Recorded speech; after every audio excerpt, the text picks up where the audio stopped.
Sugaraj Samuel. He is working as a professor in physics at New College, Chennai. He is also training students for IIT JEE, AIEEE and BIT SAT. He has more than 16 years experience in both teaching and research. He has published a book titled The Complete Handbook of Bachelor of Electronic Science Practicals, which is prescribed for the syllabus for BSc Electronic Science by University of Madras. He has presented papers in several national and international conferences and has also conducted many training programs and workshops to motivate energetic students. His research areas are ultrasonic, polymers, crystal growth, and photovoltaic systems. He is experienced in both regular classroom teaching and online teaching as well. Welcome to UGC lecture series on oscillations and waves. In this lecture, we are going to see the concepts fully related to double pendulum. It is coming under the coupled motion of oscillation. Before we start the lecture, let us see the outline of today's lecture. In this lecture, we are going to learn the double pendulum at length, in which we are going to see the chaotic motion of the double pendulum and then the Lagrangian formulation, followed by the matrix formulation and then the normal modes and the discussion about normal modes. What is a double pendulum? It is the combination of two simple pendulums connected end to end. It comes under the coupled oscillator category. One oscillation will affect the other oscillation, or the two systems will depend on each other. They are coupled together. That is why it is called coupled oscillator. Let us see the typical definition for the double pendulum. A double pendulum is a pendulum with another pendulum attached to its end. It is a simple physical system that exhibits a dynamic behavior which very much depends on the initial conditions. The motion of the double pendulum is governed by a set of coupled ordinary differential equations. We have learnt about the solution obtained for coupled oscillators with an example for two masses connected with three spring system. We are familiar with the formulation of equations and arriving at the solution. We are familiar with the concepts called generalized coordinates, then normal modes of vibrations, etc. So, with this knowledge we already have, let us try to understand the behavior of the double pendulum, one simple pendulum connected with another simple pendulum end to end. So, let us see how the pendulum looks like, the double pendulum looks like.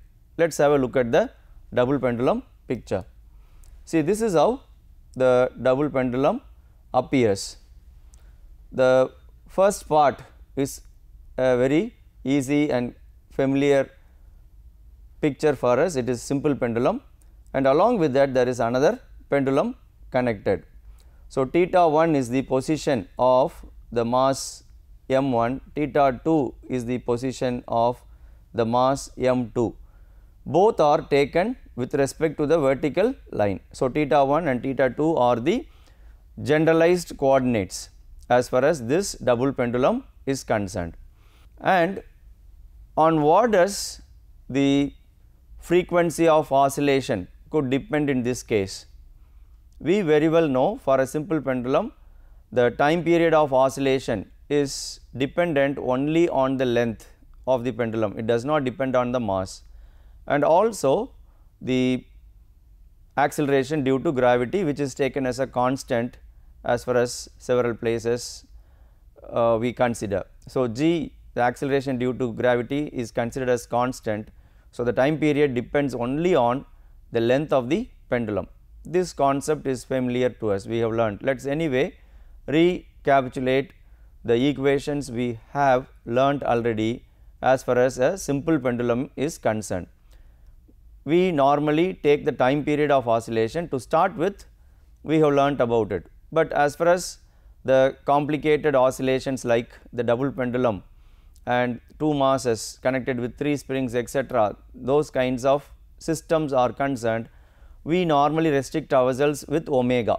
It is enough to say what is the value of omega. We need not even go up to the expression for time period, because with omega we can stop. We can say this is the frequency, angular frequency of oscillation possible for the system. So, we restrict ourselves with omega. So, let us see what is the expression for time period of oscillation and the angular frequency omega as far as a simple pendulum is concerned. Let us have a look at that. For a simple pendulum, this is the expression for time period. It is dependent only on the length, and of course, g and 2 pi are constants, and if we write it for omega, it is square root of g divided by L, because time period is represented here as t and omega is 2 pi by t or 2 pi nu and t are inversely related. So, why we are bringing this back to our mind is we should know the omega depends on length and of course, the acceleration due to gravity. When we have this double pendulum here, it has got two lengths. This first mass m1 has got a length L and the second mass has got another length L2. So, L1 and L2 are the two quantities we need to keep in mind. Of course, m1 and m2 may not appear in the final expression, but nevertheless we should give importance to the masses, because a component of the gravitational force is responsible for the oscillation. And as far as this double pendulum is concerned, the oscillation depends very much on the initial condition from where it is allowed to oscillate, whether it is from the neutral position for both the pendulums or it is how it is starting the oscillation. It is a very important factor in deciding the way in which the oscillation occurs in this. So, it would sometimes have a very complicated way of oscillation. Let us see how the oscillation for a double pendulum appears. Let us have a look at the clipping. See, this is how the oscillation for a double pendulum would occur. The left hand side diagram has the path permanently appearing, the trace is there for the mass m2, m1's path is not marked, and the right hand side diagram shows the path of m1 as well as m2. See, the red path is for mass m1 and the blue color path is for mass m2. So, this motion is said to be a chaotic motion and it very much depends on the initial condition with which the oscillation starts. This clipping has given us an idea that the motion of a double pendulum is not a very easy thing to solve, it is a complicated one. Then how do we formulate the equations and try to solve it? So, it is a challenging one for us to find out the normal modes of vibration, but nevertheless we can make an attempt to solve this double pendulum with some initial approximations or some assumptions. What are those assumptions? We can take the two lengths to be equal and the two masses to be equal, and accordingly we get some of the factors reduced so that the cancellations are made easy and we can develop the concepts further. So, here how the forces are to be taken into account and how the angular displacements are to be taken into account. So, for that a diagram is shown. With this help we can find out the equations for them. Take this case we are going to solve. The masses are equal and the lengths are also equal. Though it appears as a bar, I have just taken this for the case to show only the angle theta 1 and theta 2. This is not the exact diagram of a double pendulum, it is a bar pendulum, but for showing the forces, how the forces are acting and how is the angular displacement occurs in the case, I have taken up this double pendulum as two lines, and we know the restoring forces as the case of mg sin theta, that would restore the system to the equilibrium position. So, let us try to take up the case of equations for the double pendulum. I have taken the two bars. We can use the angles between each limb and the vertical as the general coordinates defining the configuration of the system. These angles are denoted as theta 1 and theta 2. The position of the center of mass of each rod may be written in terms of these two coordinates. The origin of the Cartesian coordinate system is taken at point of suspension of the first pendulum. So, the reference point is the point of suspension of the first pendulum for us. And at this point I would like to give a small explanation why we are shifting our focus to two bars which are connected like that. Why not the two bobs? When we take the two bobs, the oscillation will become all the more complex. The chaotic motion is observed even for the bars, but in the case of two masses connected at the ends, the wires, if they are flexible, then the length at a particular point of time may not be maintained at a constant value. It is likely to change when the second bob undergoes a circular motion and all that.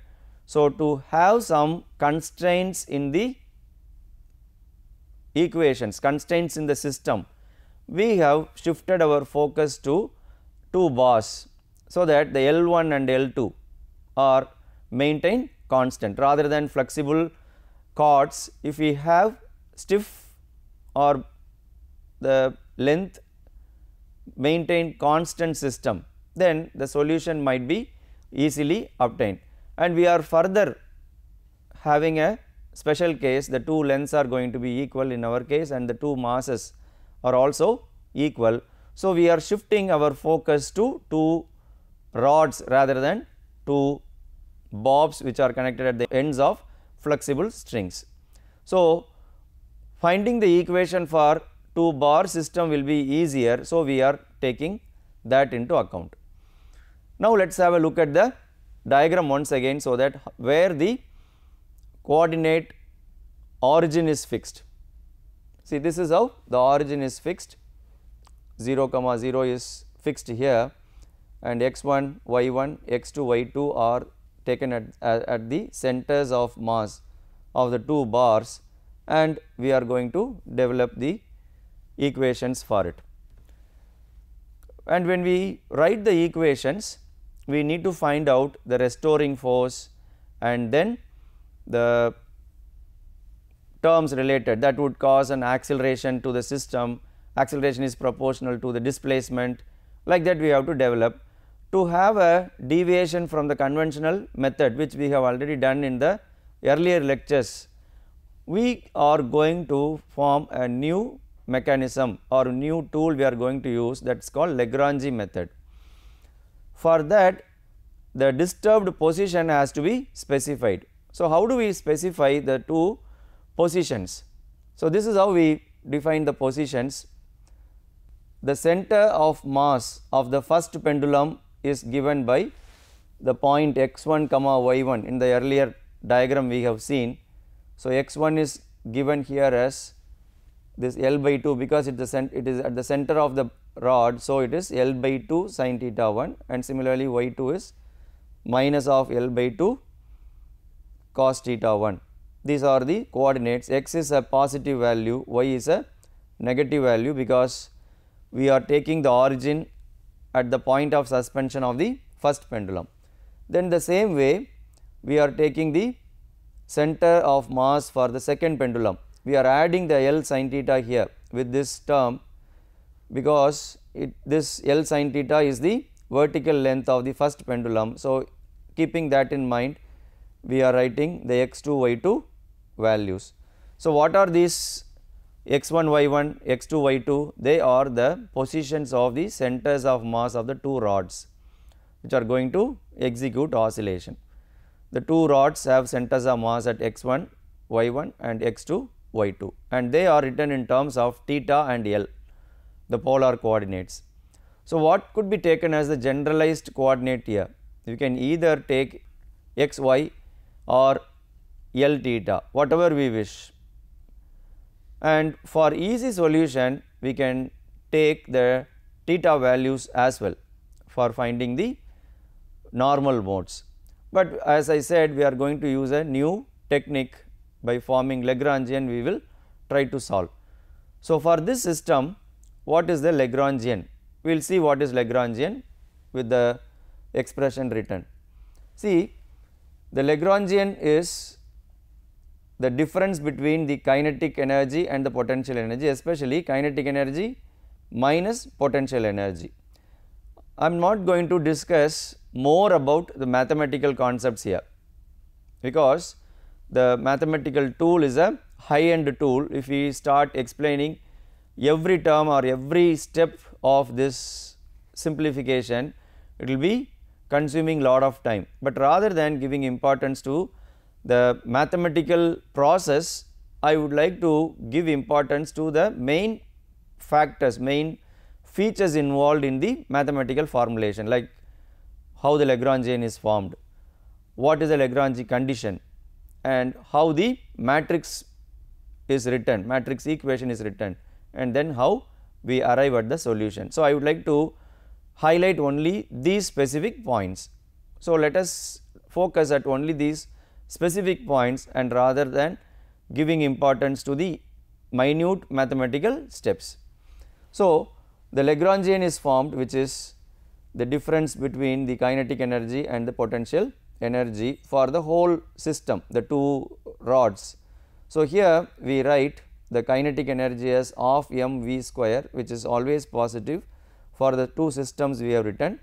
This is due to the translatory motion, this is due to the angular motion because it is rotating also, and this is the potential energy with respect to the vertical y. See, the linear kinetic energy is taken into account, the angular kinetic energy is taken into account. So, that is the total kinetic energy, and along with that we have taken the potential energy. So, the difference is called Lagrangian, and after forming the Lagrangian, we can further write the Lagrangian in this way. We can write for velocity in terms of x dot and y dot. What are these dots?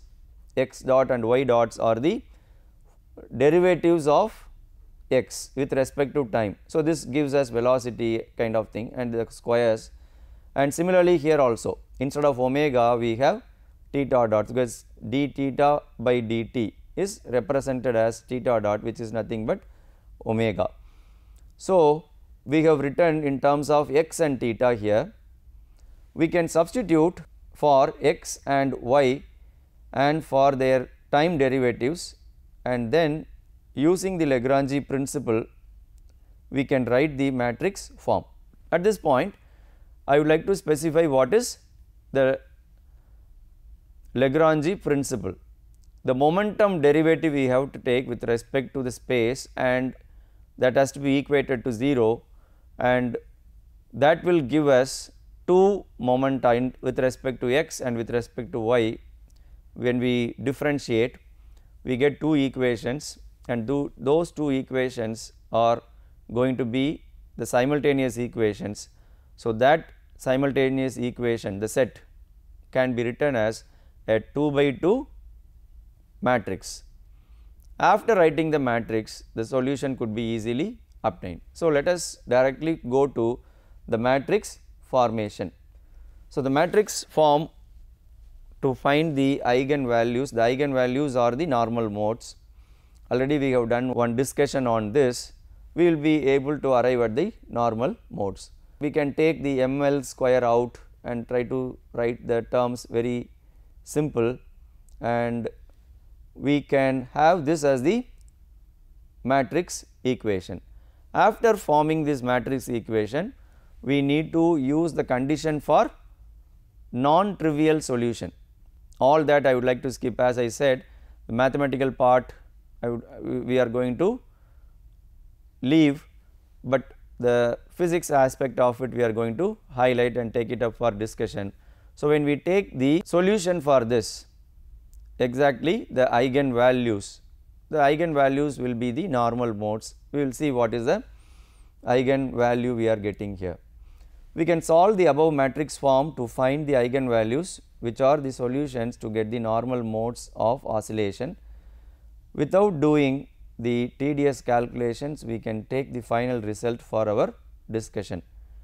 Finally, we will get the solution for the angular frequency as this. The solution is omega is equal to square root of 2 plus or minus square root of 2 g divided by L. Because it has got a plus or minus, there are two solutions possible. The omega 1 is the 2 plus root 2, when we take within the root and all, we will have it value as 1.85. It is an approximate value only. And similarly, for omega 2 with the negative value here in the expression, we get 0.77. Actually, it will be 0.765 etc. some numbers, but it is an approximate value. So, we arrive at the two frequencies possible, which are the normal modes. So, the pendulum has got two natural frequencies, omega 1 and omega 2, and again it has got the term square root of g divided by L. Only the numerical values are different for the two modes, but the regular form of square root of L by g, sorry, g by L is appearing in the final equation for the angular frequency. So, once again we are getting the confirmation that the angular frequency, the natural frequencies depend very much on the length, not on the masses. If we have the lengths as various values, different values L1 and L2, then those two L1 and L2 would have appeared in the final equation. It would be little complex equation, little complicated form, but to have a easy simplification and explanation, we have taken the lengths to be equal. So, we have arrived at the two frequencies at which the system could oscillate, and we can find out the eigen functions, which we have not discussed so far. Eigen functions will give us how the oscillation, the positions at a particular point of time. So, when we do that, we will be able to get the exact position of x, y values for the two pendulum. Let us have that also for our discussion. After bringing back to the Cartesian coordinate system, we once again get this form for x and y.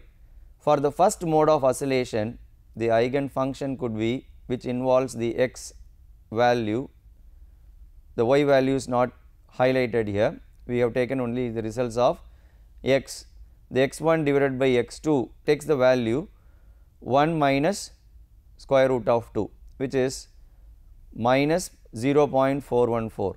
For the second mode, it has got x1 divided by x2 as 1 plus square root of 2, which takes the value 2.414. So, these are the ratios of the x values, x1, x2 values when the system has the two different modes. It is just a temporal or time dependent position. For this value of x, x1 is taken as 1, x2 has got a value. So, x1 divided by x2, similarly x1 divided by x2.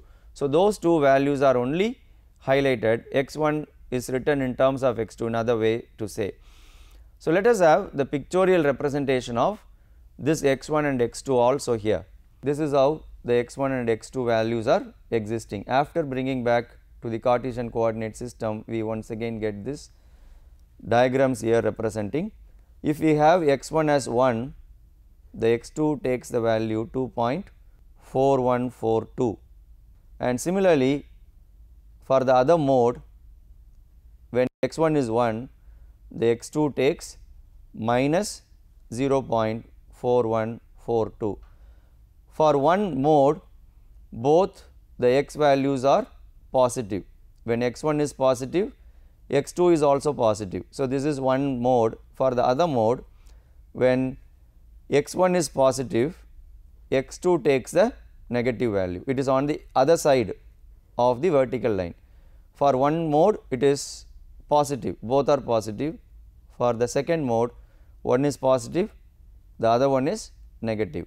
So, these are the possible vibrations in the two modes. So, it is a one time dependent position which is shown. So, we have got the normal modes of oscillation for a double pendulum. We started the topic with two bobs attached to two strings, but because of the constraints that we wanted in the system, we have taken up two bars connected one after the other, and the centers of mass have been taken into account, and we are familiar already with the bar pendulum.